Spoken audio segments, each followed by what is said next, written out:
ಉರುವ ಚಿಲಿಂಬಿಯ ಶ್ರೀ ಶಿರಡಿ ಸಾಯಿಬಾಬಾ ಮಂದಿರ ಸೇವಾ ಟ್ರಸ್ಟ್ನಲ್ಲಿ ಸಾಯಿಬಾಬಾರ 100ನೇ ವರ್ಷದ ಮಹಾಸಮಾಧಿಯ ವಿಜಯದಶಮಿ ಮಹೋತ್ಸವ ಆಚರಣೆ ಮಂಗಳೂರಿನ ಪುರಭವನದಲ್ಲಿ ನಡೆಯಿತು.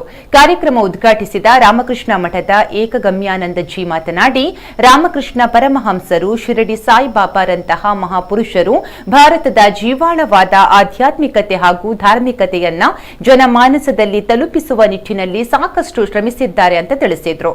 ಇನ್ನು ಉಡುಪಿ ಜಿಲ್ಲೆಯ ಮಾಜಿ ಉಸ್ತುವಾರಿ ಸಚಿವರಾದ ಪ್ರಮೋದ್ ಮಧ್ವರಾಜ್ ಸಾಯಿಬಾಬಾರ ಮಹಿಮೆಯ ಕುರಿತು ಮಾತನಾಡಿದರು. ಇದೇ ಸಂದರ್ಭ ಅಥ್ಲೀಟ್ ಪೂವಮ್ಮ ಹಾಗೂ ಕೆಎಂಸಿ ಆಸ್ಪತ್ರೆಯ ಕಾರ್ಡಿಯೋಲಜಿಸ್ಟ್ ಡಾ ಪದ್ಮನಾಭ ಕಾಮತ್ ರವರಿಗೆ ಸನ್ಮಾನ ಕಾರ್ಯಕ್ರಮ ಜರುಗಿತು. ಬಳಿಕ ಶ್ರೀ ಶಿರಡಿ ಸಾಯಿಬಾಬಾ ಚರಿತ್ರೆ ಎಂಬ ಯಕ್ಷಗಾನ ಬಯಲಾಟವು ನಡೆಯಿತು.